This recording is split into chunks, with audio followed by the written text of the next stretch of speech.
3, chapitre 3. Il dit, à cause de cela, je fléchis les genoux devant le Père, duquel tire son nom toute famille dans les cieux, et sur la terre, afin qu'il vous donne, selon la richesse de sa gloire, d'être puissamment fortifié par son esprit dans l'homme intérieur, en sorte que Christ habite dans vos cœurs par la foi, afin qu'étant enraciné et fondé dans l'amour, vous puissiez comprendre avec tous les saints quelle est la largeur, la longueur, la profondeur et la hauteur. Voilà la première partie de ce que nous allons brièvement voir. Après, je vais prier. Vous allez voir ici qu'il parle de comprendre avec tous les saints. Déjà, quand on parle de tous les saints, on parle de ceux qui ont été très fidèles et consacrés par Dieu, qui sont des exemples vivants, des gens pour qui jusqu'à aujourd'hui encore, on peut dire oui. Ésaïe, on peut dire oui. Jean, on peut dire oui. Pierre, on peut dire oui. Ézéchiel, etc. On peut parler de ces gens pour ce qu'ils ont été, pour ce qu'ils ont fait. On peut parler de ces gens pour ce qu'ils ont vécu personnellement avec le Père. On peut parler de ces gens pour ce qu'ils ont, pour leur marche, pour leur témoignage, pour leur consécration, pour leur passion. On peut parler de ces gens pour ce que Dieu a impacté, de ce que Dieu a agi en eux, de ce que Dieu s'est servi d'eux, de ce que Dieu peut parler d'eux comme, voyez, parce que le mot saint est attribué à tout ce qui est spirituel dans la proximité de Dieu. C'est pour ça que non seulement Dieu a envoyé son esprit, mais le Saint-Esprit. Donc quand Dieu parle des saints, c'est ceux qui sont, que Dieu ceux qui sont restés en Dieu fidèlement, fermement, qui ont gardé les bases et les racines affermies dans le fondement en Dieu. Nous allons voir que de nos jours d'ailleurs, on cherche à canoniser un peu les hommes, les transformer en saints. En fait, c'est comme si c'est un peu une organisation humaine autour d'un média, d'une structure, autour d'un acte, d'une organisation, d'une législation, d'un vote, pour pouvoir être d'accord si tout le monde est unanime pour que la personne soit sainte. Or, la sainteté de Dieu n'est pas un vote. C'est soit on l'est par le Saint-Esprit, soit on ne l'est pas. On ne vote pas pour sanctifier quelqu'un. On marche avec Dieu et on a le Saint-Esprit pour pouvoir être saint. Et si le Seigneur, on parle de cette rencontre spirituelle, des faits qui nous ramènent à nous identifier avec ces saints, parce qu'il dit avec ces saints, ça veut dire que Dieu compte sur nous, Dieu attend de nous quelque chose. Ça veut dire qu'il y a quelque chose que Dieu a donné accès à ses enfants, à nous, son peuple, par qui Dieu veut nous faire découvrir des choses plus grandes que ce que nous pensons. Vous allez voir la première des choses, il parle de la largeur, ensuite de la longueur de Dieu. Ça veut dire que Dieu ne veut pas que nous découvrons des choses que simplement nous voyons, mais des choses au-delà de ce que nous voyons. Des choses au-delà de ce que nous pouvons même ressentir. Parce qu'il arrive que dans notre marche avec Dieu, on ressent des choses. Hein. On sent qu'il y a des choses qui se passent. On sent qu'il y a une dimension qui est là, dans laquelle on a envie d'accéder. Mais pour le moment qu'on n'arrive pas. Mais voyez, mais Dieu veut que dans les temps qui vont suivre, qu'on ne s'arrête pas au pressenti, mais qu'on soit dans le vécu de cette profondeur. Qu'on soit dans la réalité de cette profondeur. Où on sait qu'il y a quelque chose que Dieu fait. Mais au-delà de savoir, on vit ce que Dieu fait. On découvre ce que Dieu fait. On touche ce que Dieu fait. Parce que chaque fois, on est comme un peu assoiffé, comme si on est toujours à notre fin de quelque chose qu'on n'a pas pu vivre, qu'on n'a pas pu découvrir, de quelque chose qu'on sait que ça se passe, mais il manque. Mais Dieu veut maintenant que tout sujet le concernant, toute situation le concernant, de bout en bout, étape par étape, que nous puissions entrer dans la dimension de ce sujet, dans sa largeur, dans sa longueur, dans sa profondeur, et dans tous les domaines, pour que nous puissions vivre tous les détails, parce que nous avons droit. Dieu nous a donné cet accès par la grâce. Dieu nous a donné cet accès par le Saint-Esprit. Dieu nous a donné cet accès par héritage. Dieu nous a donné cet accès parce que nous avons le nom écrit dans le livre des vies. On n'a rien demandé pour le voir. C'est une grâce que Dieu a faite à ses enfants. Et nous sommes les enfants de Dieu. Et on peut dire Amen parce que c'est une grâce qui nous est arrivée. Alléluia.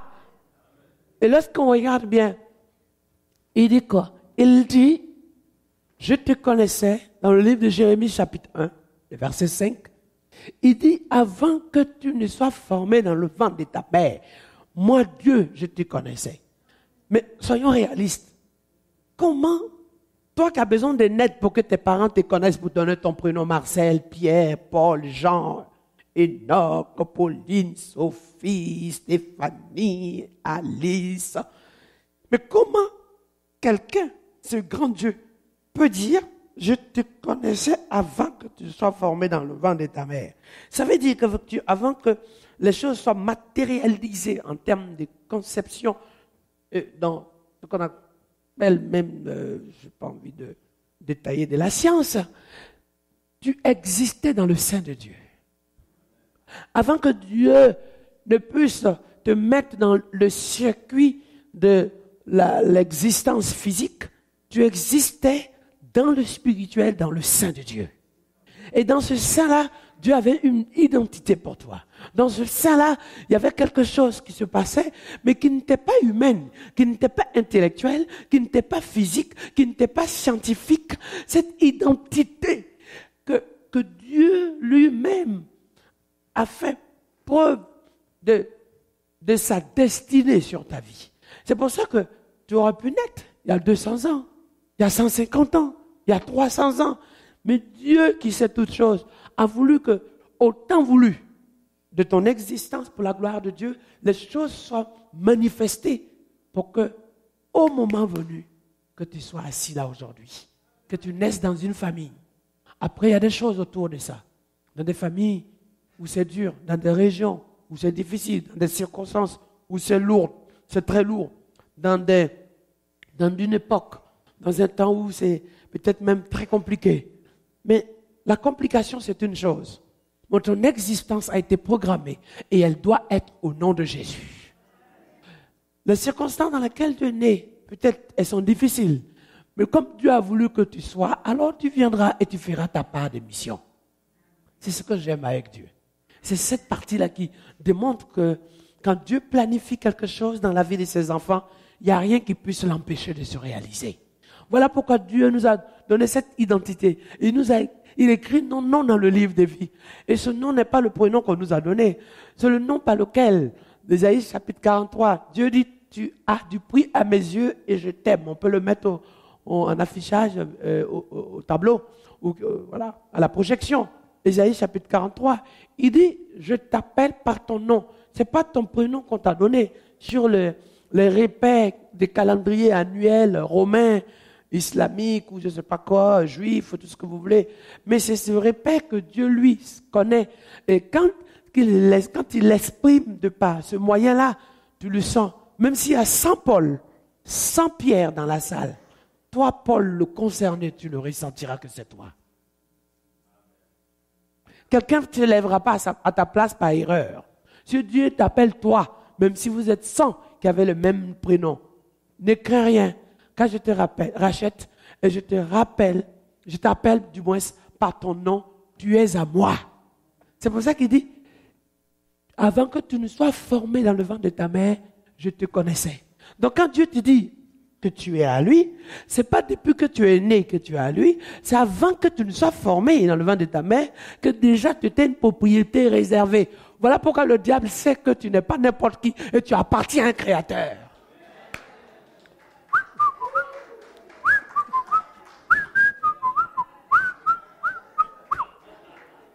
Mais écoutez, ça te dit tout seul. Ainsi parle l'Éternel Jacob qui t'a créé.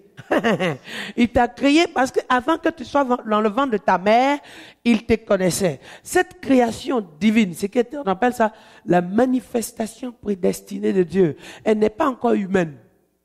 Elle est humaine quand ça se passe dans le ventre de ta mère.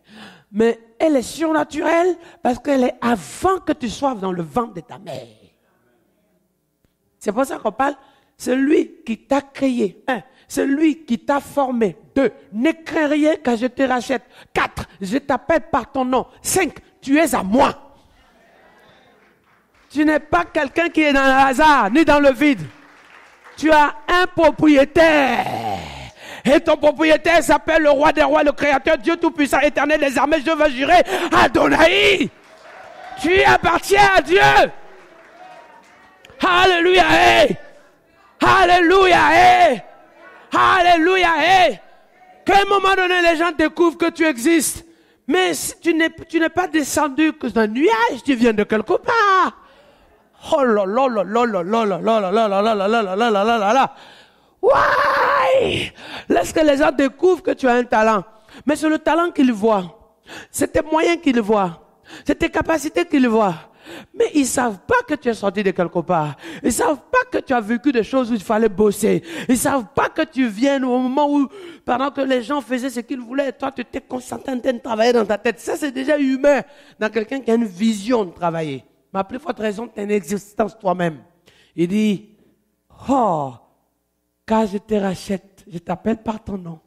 Tu es à moi. Tu es à moi. C'est pour ça que lorsque Satan avait oublié qui était le propriétaire de Job et qu'il voulait attaquer Job, le Seigneur lui a dit, Satan, écoute-moi bien, tu peux lui prendre l'argent, tu peux lui prendre le bétail, mais tu ne touches pas ce qui est à moi. Ce qui est à moi, tu ne peux pas toucher. Satan déjà même allé demander la permission. Mais c'est comme ça, frère. Il sait que ce qui concerne ta vie, ton âme, ton esprit, il ne peut pas toucher. Et je vous dis encore, pourquoi Satan écrit, pourquoi Satan est fâché? Il est fait. Pourquoi le diable est fâché? Pourquoi il n'est pas content? Je vous dis pourquoi. Il n'est pas content, il est fâché. Il nous en veut pour la simple raison que lui, quand il s'appelait Lucifer, il avait tout à sa disposition. Nous, on n'y était pas. Il avait tout. Il avait tout. Dans ce qu'on appelle... Dans la première création de Dieu. Parce que là, il dit, je t'appelle par ton nom, je t'ai créé, tu es à moi. Mais nous allons parler de ce qu'on appelle la création avant le jardin d'Éden. La première création que Dieu avait faite, où il n'y avait pas l'homme, mais il avait créé tout. Il avait mis tout dans le pouvoir des anges. Il avait donné tout à la disposition des anges. Ouais. Pourquoi il dit, dans le livre de Jean chapitre 14, ça c'est quelque chose qui me touche, on va le regarder. Il dit, je vais vous préparer une place. Alors, je vais être très court. Mais pourquoi il dit, je vais vous préparer une place? Parce que avant, à cette première création, tout était dans l'entourage de Dieu. Et nous, on n'y était pas. C'était Lucifer, les anges qui étaient là. Jusqu'à ce qu'il y ait ce qu'on appelle la chute. La précipitation qui était proclamée, expulsion directe de Lucifer et ses anges. Ok. Et je vais vous expliquer pourquoi. Donc Dieu a vu, ok, beaucoup de choses se sont passées. Il va dire maintenant, créons l'homme à notre image. Pour la première fois, il va laisser ce qu'il avait créé avant et créer nouvellement une nouvelle vie différente. Lucifer, qui à l'époque n'était pas encore dessus, a été créé comme un esprit, mais supérieur avec les anges, qui louaient l'Éternel en permanence. Et lorsqu'il y a eu la désobéissance, Dieu dit maintenant je vais faire autre chose.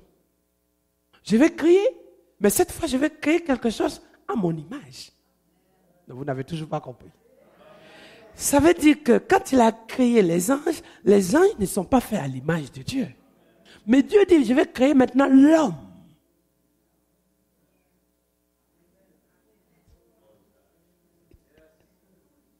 Je vais créer l'homme à mon image, à ma ressemblance. Il ne va pas être seulement une âme, un esprit qui loue, mais je vais mettre en plus mon esprit dans l'homme. Satan dit, mais ce n'est pas possible. moi, j'étais là, on était là, on n'a pas vécu tout ça, on n'a pas eu tout ça. La première méchanceté de jalousie qui est née dans le cœur de Satan, c'est à cause de ça. Donc il s'est dit, d'accord, ok, le fait que Dieu nous ait créés à son image, il nous a donné d'être supérieurs aux anges. Ouais! Le fait qu'il nous ait créés à son image, il a mis en nous une déposition particulière. Pour que, regardez très bien, les anges, qu'est-ce qu'ils font? On ne prie pas les anges, mais les anges sont à notre disposition. Les anges nous protègent. Les anges, Dieu les envoie et donne un message pour leur dire, va parler à moi, à mon serviteur. Va parler à Joseph. Va parler à Daniel. Va donner tel résultat à telle personne. Les anges sont à notre disposition. Ça veut dire que ce qui est en nous est plus grand que ce qui est dans le monde, est plus grand que ce qui est dans le spirituel. Ce qui est en nous est plus grand que dans le surnaturel. Ce qui est en nous nous amène à être auprès du Père. C'est pour ça qu'on nous appelle des princes et des princesses. Waouh!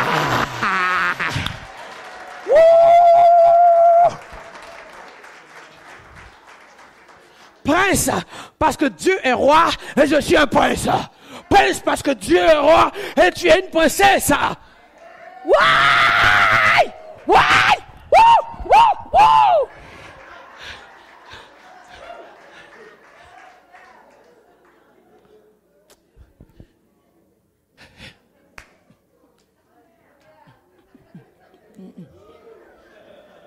Et c'est pas fini. Satan dit, mais c'est pas possible. Non. Il se rend compte que, waouh.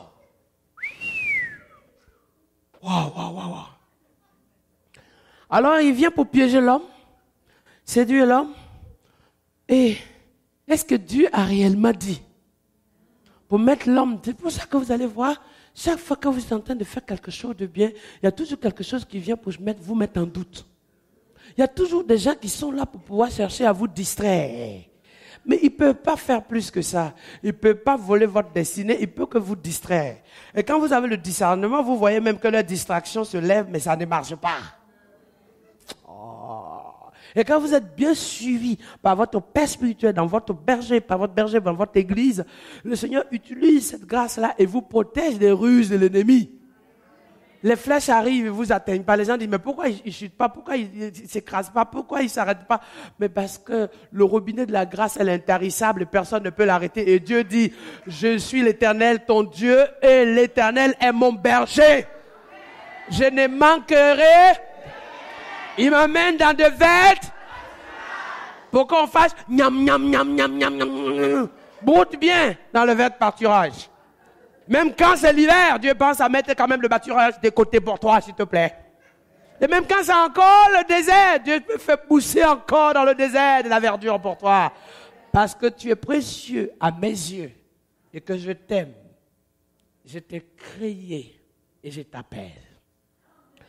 Alors, le péché certes est rentré. Mais Satan va se rendre compte.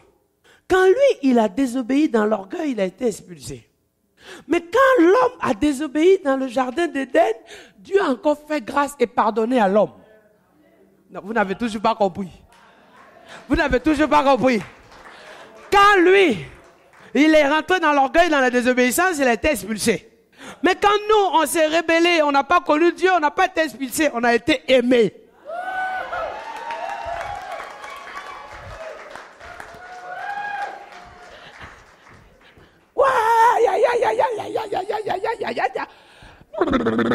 Ouais. On a été aimés. Ah, Dieu a tant aimé le monde qu'il a donné son Fils unique afin que quiconque croit. Ouais, ouais, Seigneur, c'est moi que tu as aimé. Aïe, c'est moi que tu as aimé. Oh, I love you. C'est pour ça que la Bible dit, nous sommes plus que vainqueurs, pas celui qui nous a aimé pas celui qui nous a aimé Satan dit, mais c'est pas possible. Attends. Moi, j'ai désobéi, j'ai un peu fait de l'écart, j'étais dans l'orgueil, on m'a expulsé. Mais eux, ils pêchent, Dieu les pardonne. Ils dévient, Dieu les restaure. Ils sont à la rue, ils font n'importe quoi. Encore Dieu envoie même des personnes pour pouvoir les arrêter. Même regarde quelqu'un comme Paul. Il persécutait, il a assommé Étienne, il faisait des misères aux disciples. Tu t'es révélé même à lui encore pour dire, pour Paul, pourquoi tu me persécutes? Mais c'est pas possible. La raison pour laquelle Satan est fâché, ça c'est la première partie. La première partie, c'était qu'on soit fait à l'image de Dieu. Deuxième partie, que Dieu, dans cette image de Dieu, parce que Dieu ne va pas rejeter sa propre image. Il fait grâce pour ramener toujours son image. Mais troisième partie, ça c'est la plus belle.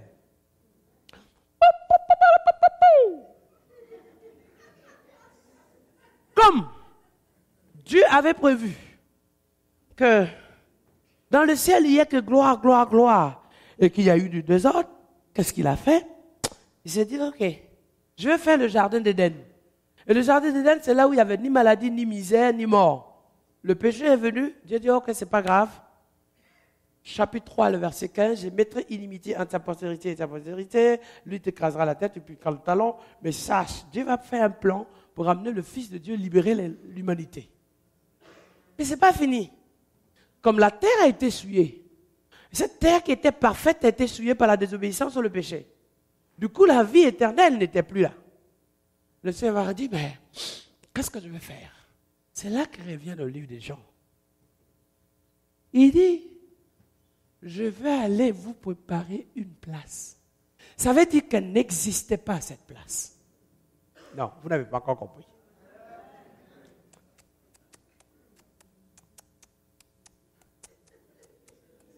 Ça veut dire qu'elle n'existait pas. Et le Seigneur dit pour vous, parce que vous m'êtes cher.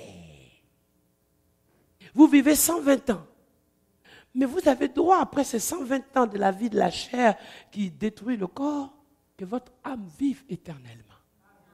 Mais il faut une demeure qui n'a jamais existé. Un endroit particulier. Et Jésus dit, je vais vous préparer une place. Lorsqu'elle sera finie, je viendrai vous chercher. Elle n'existait pas. Pour moi, Jésus va le faire. Pour toi, Jésus va le faire. Pour nous, Jésus va le faire. Il va faire l'exception. Il va mettre une mise à disposition. Il va préparer une nouvelle cité. Ce qu'on appelle la nouvelle Jérusalem. Qui n'est faite ni de matière humaine, ni d'une matière d'or humaine, ou même du diamant, qui est simplement la concentration des minerais ou de gaz. Mais des matériaux faits des mains de l'Éternel. Le Fils de Dieu lui-même va prendre le temps pour fabriquer quelque chose. Vous le savez bien. Quand vous voulez fabriquer une maison, vous ne prenez pas 10 ans pour faire votre maison quand vous avez l'argent. Vous prenez. Maintenant, une maison, ça se fait en 1 an, en 6 mois, en 4 mois. Il arrive même pour un record, surtout pour vous au Canada. Pas chez nous en France, tous les Français, c'est compliqué. Mais les maisons, on peut le faire même dans 3 mois, Pasteur Pierre. Oh, il y a des kits bien faits, hop, tout de suite, 4 chambres, salon, tout est propre, prêt, dormir avec même un basement. Mais vous voyez, depuis 2000 ans, on est en train de prendre le temps pour construire quelque chose. 2000 ans, on est en train de préparer une cité quelque part. 2000 ans, on est en train de préparer quelque chose qui est la pièce et la chambre quelque part. 2000 ans, on est en train de prendre pour raffiner cet endroit. Je ne sais pas qu'est-ce que ça va ressembler. Mais je sais une seule chose, la place que Dieu a préparée pour moi, personne ne peut la voler. Et je sais une seule chose, cet endroit est tellement parfait. Alléluia. Ce ne serait pas fait avec de la peinture qui se rouille. Ce ne serait pas fait avec du bois qui part carrément en fumée quand il y a du feu. Je n'ai même pas besoin de voir du feu. Un peu plus de neige et le bois. Mais fait avec des matériaux que l'Éternel appelle. Mais ce qui est le plus beau, il dit, pour toi qui es infirme, pour toi qui es malade, t'inquiète pas, dans le royaume de Dieu, il n'y a pas d'infirmité, il n'y a pas de borne, il n'y a rien. Là où il y a toute l'action, ce qu'on appelle l'action surnaturelle de Dieu parfaite, de la démonstration de la gloire de Dieu. Cleaner, clean.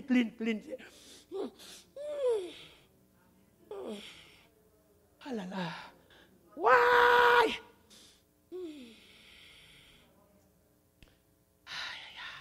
Satan dit encore. Je pensais que c'était ici. Je pensais que c'était dans cette terre de destruction. La Bible dit dans le livre d'Apocalypse chapitre 12, malheur à la terre et aux mers Car le diable est descendu à un fureur cherchant qui dévorer. Mais ce qu'il a oublié, c'est que notre demeure, ce n'est pas là. Là, c'est notre mission. Là, c'est notre cité de mission. Nous devons travailler pour amener des âmes, pour se lever pour le Seigneur. Mais la demeure de Dieu, elle, Dieu la prépare. C'est notre héritage. Les 3 raisons pour lesquelles l'ennemi se lève contre le peuple de Dieu. Les 3 raisons pour lesquelles ça était en agitation. Parce que lui n'a pas eu ces choses. Et en plus, 4e élément, qui est le plus beau. Lorsque tu marches, que tu es un peu perdu, ah là là, le Seigneur a envoyé quelqu'un qu'on appelle le consolateur pour te conduire, pour te diriger. Mais il dit, le monde ne le connaît pas, mais toi tu l'as. Il sera avec toi. Il te conduira chaque jour. Il te préservera des dangers. Il te consolera. Et il sera avec toi tous les jours jusqu'à la fin des temps. Quelle grâce! Nous sommes bénis. Dis avec moi, je suis béni. Ouais! Et Satan dit, mais c'est pas possible, mais ça suffit maintenant, je ne comprends plus rien. Mais tout ce que le diable attaque pour détruire la vie, quand le Seigneur arrive, il dit, ok, tu as pris ses biens, tu as pris sa santé, alors Dieu appuie le bouton pour ce qu'on appelle la restitution.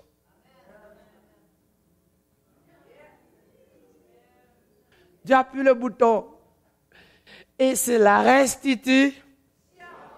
C'est la restitution. Alors 2014 pour ta vie, tout ce que tu as perdu, c'est le temps de la restitution.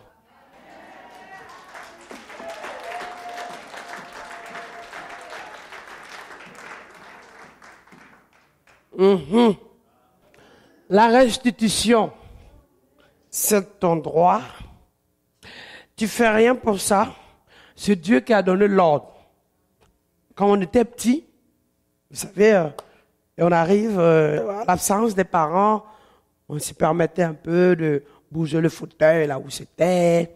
On a mettait, je sais pas quoi, un peu de bazar quoi dans la maison.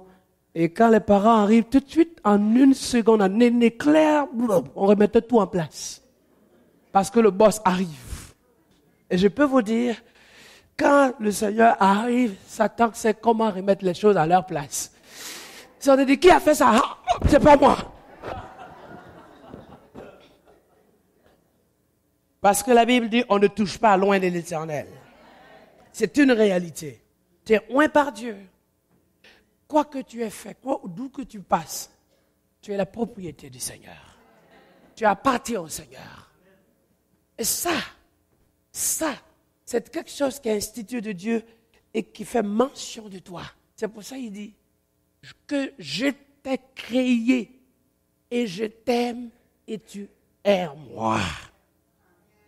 Et si tu marches dans le feu, même si le feu devait te brûler, mais parce que tu es à moi, le feu ne t'embrasera pas. Et nous avons la démonstration concrète de Daniel, ses amis. Ses amis à qui on a fait tous les mensonges, créé tous les complots sur sa tête, sur leur tête, et décidé pur et simple parce qu'ils priaient de mettre un phénomène simplement de culpabilité et d'accusation gratuite, mensongère, pour pouvoir les punir. Mais Dieu est tellement juste que ce que les gens ne voient pas, Dieu le voit. Ce que les gens ne savent pas, Dieu le sait. Et il va étendre sa main. Et ces hommes vont aller plus loin encore.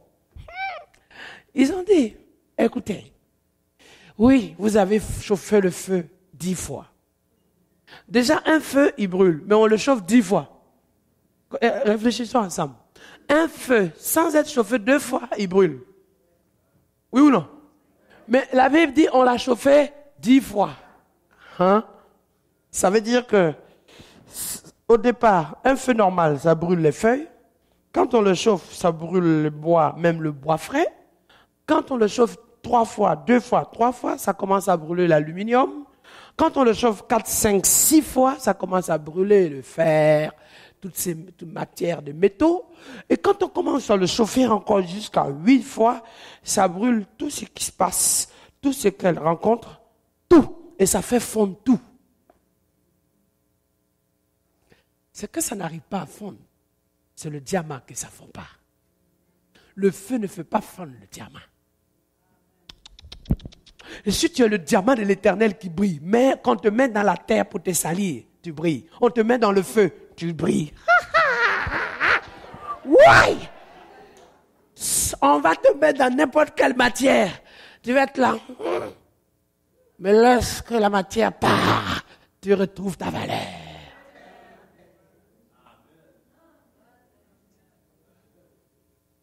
Voilà pourquoi ceux qui ont pris ces enfants de Dieu, ça c'est fort. Et dans 2 minutes, je vais prier. Ceux qui ont pris ces 4 gaillards, qui ont pris chacun, Shadrach, Meshach, il y a Abednego.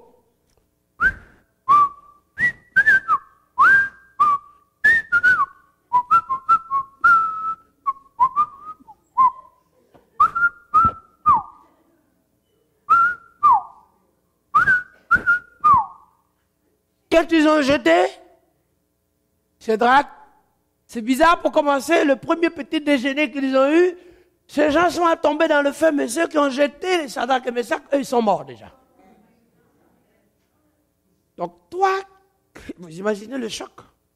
Celui qui jette meurt, eh bien celui qui est jeté, il devient quoi alors? De la cendre. Mais la puissance de Dieu est telle. La Bible dit, premier constat, leur propre caleçon n'était pas brûlé. Mais réfléchissons ensemble. Hein? Des caleçons qui ne sont pas brûlés. Caleçon, c'est fait avec des peaux de feuillage, des peaux d'écorce d'arbres. Mais vous imaginez? Ou carrément de la laine de mouton. Tomber dans le feu, leur caleçon n'est pas brûlé. Ça veut dire que le Seigneur continue de garder leur nudité et les protéger avec toutes les matières. Donc le roi, il a un choc. Il s'est dit, mais attends. Un, on chauffe le feu 10 fois. 2, ceux qui jettent Shadrach, Meshach sont morts. Qu'est-ce qui se passe? Qu'est-ce qui se passe? Ils ont commencé à calculer dans leur tête. Qu'est-ce qui se passe? Il y a un truc qui n'est pas clair là. On n'est pas sur la même planète. Ça veut dire que l'environnement, l'atmosphère dans laquelle ces 3 amis étaient, n'était plus dans l'endroit du feu. L'atmosphère de Dieu avait pris le contrôle de l'endroit. Non, vous n'avez toujours pas compris. Ça veut dire que l'atmosphère avait changé. Ce n'était plus l'endroit où on avait l'habitude de jeter les gens, mais c'était le royaume de Dieu était descendu et avait pris possession de cet endroit. La preuve, j'aime ça. Tout à coup, le roi regarde. Il dit, mais attends, n'avons-nous pas jeté 3 hommes dans le feu? Mais comment pouvons-nous constater la présence d'un 4e homme dont le visage reflétait l'image d'un fils de Dieu? What? What? What?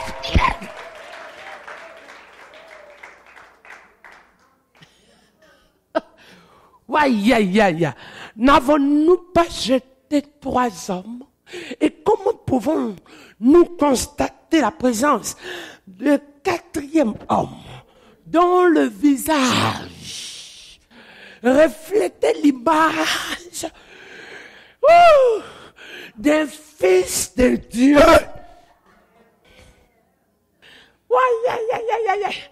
Oh, oh, oh. Alléluia. Alléluia. C'est là que les choses spirituelles se passent. Lorsque Dieu prend le contrôle de la situation. Lorsque le royaume de Dieu descend jusqu'à ce que tu es en train de vivre. Jusqu'à prendre possession de ton état. Lorsque le royaume de Dieu arrive jusqu'à toi. Lorsque la plénitude de Dieu entre dans ta vie. Lorsque la gloire de Dieu arrive. Wouh! Wouh! Ta faiblesse devient une force. Ta situation devient un témoignage. Ton combat devient une victoire. Oh C'est là que les choses se passent. Alléluia. Et je vois là la gloire de Dieu. La gloire de Dieu, elle est là. L'atmosphère de Dieu a transformé ce lieu. Mes amis, qu'est-ce qui fait la différence entre une église, maison de l'Éternel, et un bâtiment d'office? Merci.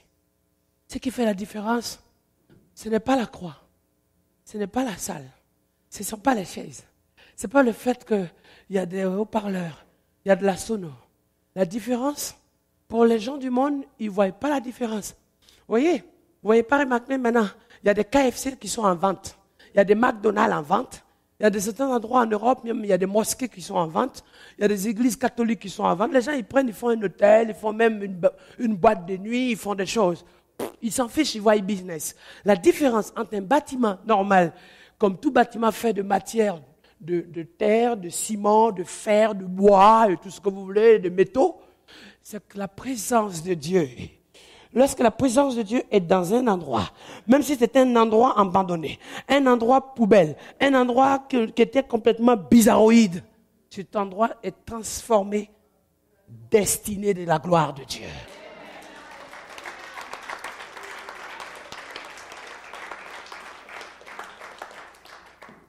Et ce qui fait la différence, c'est pour ça ce soir, pendant que nous sommes là, vous pouvez même le sentir dans quelques secondes, la présence de Dieu est là. La gloire de Dieu est là. Et c'est pour ça qu'il y a les miracles. Et les miracles, même si tu ne le vois pas dans ton ongle, le miracle, c'est l'action de Dieu qui te pousse dans la piscine de Bethesda. Qui n'est pas une piscine à une matière liquide, mais une piscine dans laquelle tu as accès. À chaque fois que tu lèves la main, tu n'as pas besoin de lever la main longtemps, mais tu sens la main de Dieu qui t'aspire à lui. Ça veut dire que la présence de Dieu est là. Quand tu ouvres la bouche, même tu cherches les mots, mais tu sens au fond de toi, Dieu exauce ton cœur. Ça, c'est le plus beau, ça. Alléluia.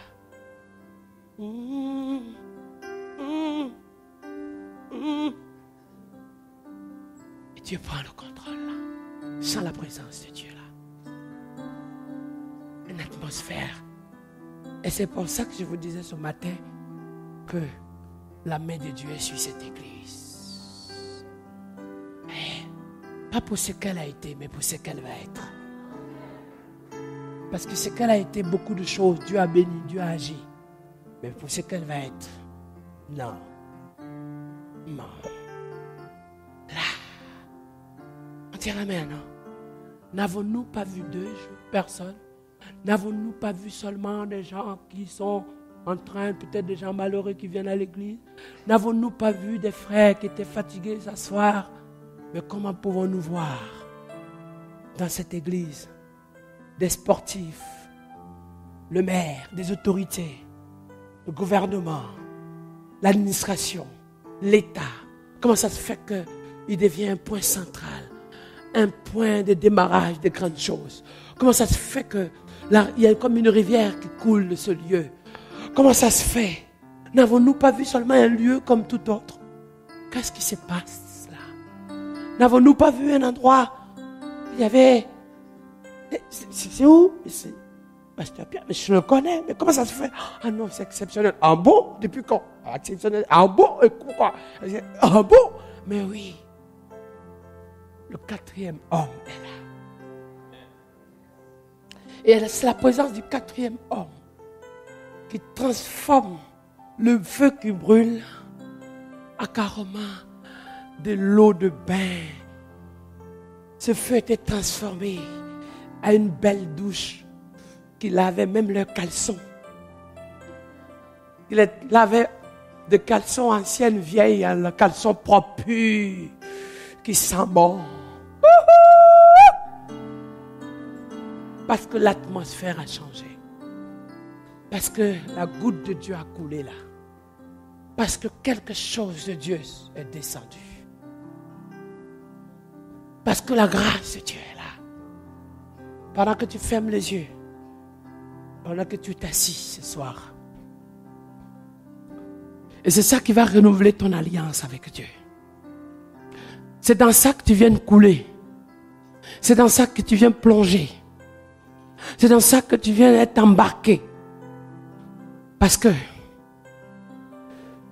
au lieu que le feu te brûle, ce serait l'atmosphère qui va apaiser, transformer les flèches de l'ennemi en guérison, en restauration, en œuvre prophétique et en bénédiction du Seigneur.